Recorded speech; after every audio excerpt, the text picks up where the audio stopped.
parkovka qilayotganda ширина заезда degan narsa bor. Shuni hisobiga olishingiz kerak. Mало того, что боковой farasiga keladi, sizni kirmaysiz, mana ширина заездada боковой hisobini olasiz. Mana kengligini. Ko'ryapsiz? Uzun. Значит, sizni kirishingiz bemalol bo'ladi. Tormoz qo'yib yuboramiz и начинаем крутить руль. Максимально. Ширина заезда берется ориентир боковойni kengligiga. Bokovoy haqida hali ko'p dars beraman. Teksturadami mashina? Aha.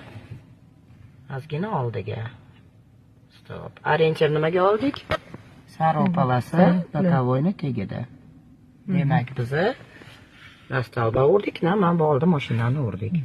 И plus, men doim talab qiladigan narsam o'ng taraf sho'pirga kirib chiqishga joy qoldirish shart.